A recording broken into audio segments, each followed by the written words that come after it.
Shalom saudara yang terkasih di dalam Yesus Kristus. Hari ini firman Tuhan terambil dari Ibrani pasal yang keempat ayat pertama sampai ayat yang ke-13. Dan menurut saya hari ini firman Tuhan begitu keras, begitu tegas datang kepada saudara dan saya, di mana hari ini firman Allah berkata bahwa saudara dan saya harus waspada. Karena jangan sampai saudara dan saya menjadi orang-orang yang ketinggalan untuk kita tidak pernah mencapai atau kita tidak pernah sampai kepada yang namanya tempat perhentian terakhir, yakni tempat yang dinamakan surga. Ketika saudara dan saya sampai dengan saat ini, kita masih mau hidup terbelenggu dengan yang namanya dosa.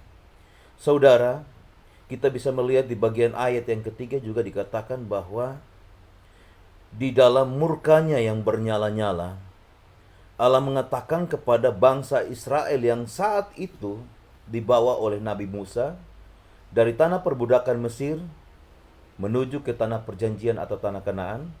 Kita melihat bahwa karena ketidaktaatan bangsa Israel, karena pemberontakan bangsa Israel, sehingga mereka dijuluki adalah bangsa yang tegar tengkuk, di mana karena sakit hatinya Allah memusnahkan yang saat itu, di mana mereka yang berusia 20 tahun ke atas, tidak ada satu orang pun yang diselamatkan, atau tidak ada satu orang pun yang sampai kepada tempat atau tanah perjanjian Kanaan atau tempat perhentian terakhir.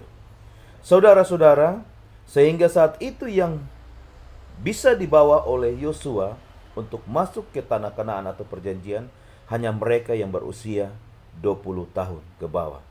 Yang berusia 20 tahun ke atas, mayat mereka dikatakan di bagian lain daripada catatan Alkitab bahwa mayat mereka bergelimpangan di padang gurun. Saudara, kenapa hal ini bisa terjadi? Semua karena satu hal, karena pemberontakan kita, karena dosa-dosa kita, sebagaimana yang dilakukan oleh bangsa Israel saat itu. Sehingga pagi hari ini Tuhan menegaskan, Tuhan mengingatkan lagi, sebagaimana di dalam ayat yang ke-7 melalui perantaraan Daud. Allah berfirman bahwa ketika hari ini engkau mendengar firman Allah, maka jangan mengeraskan hatimu. Jangan sampai sebagaimana dalam ayat ketiga tadi bahwa murka Allah itu akan berlaku dan bernyala-nyala datang untuk menimpa saudara dan saya. Saudara dan saya, hari ini Tuhan mengingatkan ketika firman Allah disampaikan, baik dimanapun saudara berada, ketika saudara mendengarkan firman Tuhan, ketika saudara mendengar akan suara Tuhan, maka Tuhan hanya ingin satu hal, bahwa jangan saudara dan saya mengeraskan hati kita. Jangan saudara dan saya mau diperbudak oleh dosa terus-menerus selama saudara dan saya masih ada di dalam dunia ini. Tapi mari kita tanggalkan semua itu, kita lepaskan semua itu. Karena di bagian terakhir daripada firman Tuhan hari ini di ayat yang ke-13 dikatakan bahwa semua makhluk yang ada di bawah kolong langit ini, semua tidak ada yang tersembunyi di hadapan Allah. Allah memandang kita, Allah melihat kita, semua telanjang di hadapan Allah, yang kelak harus mempertanggungjawabkan apa yang kita perbuat selama kita hidup di dalam dunia ini. Mari saudara-saudara, kita berlomba-lomba untuk kelak kita jangan lagi sama seperti bangsa Israel yang kita habis mati dalam kebinasaan.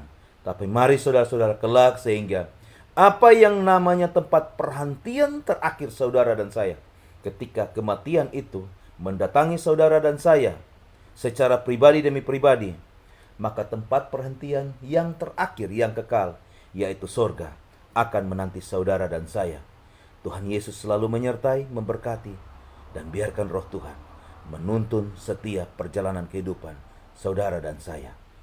Tuhan memberkati.